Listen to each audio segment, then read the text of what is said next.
সুধী দর্শকবৃন্দ, আসসালামু আলাইকুম। আমাদের চ্যানেলে স্বাগতম। স্মার্টফোন মেরামত করতে দেওয়ার আগে যে 5টি বিষয় খেয়াল রাখতে হবে।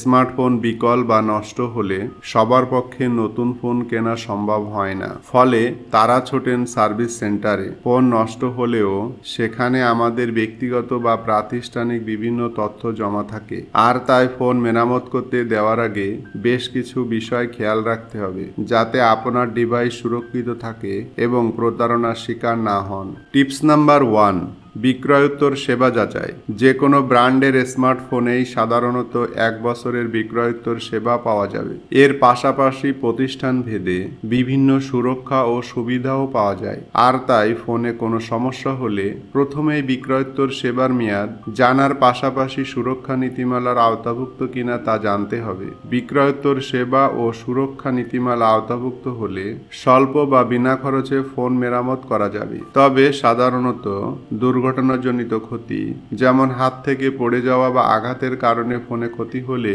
বিক্রয়োত্তর সেবা পাওয়া যায় না। টিপস নাম্বার 2, ফোনের চারপাশে ছবি তুলে রাখা। মেরামত করতে দেওয়ার আগে ফোনের সর্বশেষ অবস্থার প্রমাণ নিজের কাছে রাখার জন্য ছবি তোলা অত্যন্ত গুরুত্বপূর্ণ।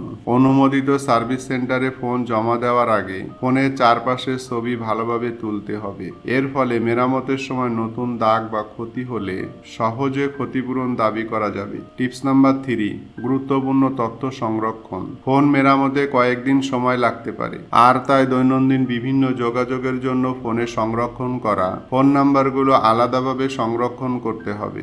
এছাড়া ফোনে থাকা গুরুত্বপূর্ণ ফাইল, ছবি বা ভিডিওগুলো সংরক্ষণ করে মুছে ফেলতে হবে। Tips number 4, factory reset. ব্যক্তিগত তথ্যের সুরক্ষা নিশ্চিত করা ফোন মেরামতের মতোই গুরুত্বপূর্ণ, আর তাই সার্ভিস সেন্টারে দেওয়ার আগে ফোন অবশ্যই ফ্যাক্টরি রিসেট করতে হবে। তবে মনে রাখতে হবে, ফ্যাক্টরি রিসেটের ফলে ফোনের সব ডেটা মুছে যাবে। আগে থেকে ব্যাকআপ না নিলে হারানো তথ্য পুনরুদ্ধার করা যাবে না, তাই ডেটার ব্যাকআপ নিয়ে তারপর ফ্যাক্টরি রিসেট করতে হবে। মেরামতের পর ব্যাকআপ থেকে আগের ডেটা পুনরুদ্ধার করে ব্যবহার শুরু করা যাবে। টিপস নাম্বার 5, সহায়ক যন্ত্রাংশ খুলে রাখা। ফোনের কেস, স্ক্রিন প্রোটেক্টর বা অন্যান্য অ্যাক্সেসরিজ মেরামতের জন্য প্রয়োজন হয় না, যদিও বেশিরভাগ মেরামতকারী সেগুলো খুলে ব্যবহারকারীর কাছে ফেরত দেন। তবে নিজে থেকে এগুলো খুলে রাখা যেতে পারে। শুধু তাই নয়, মাইক্রো এসডি এবং সিম কার্ডও খুলে রাখতে হবে। দর্শক, আজ এ পর্যন্ত।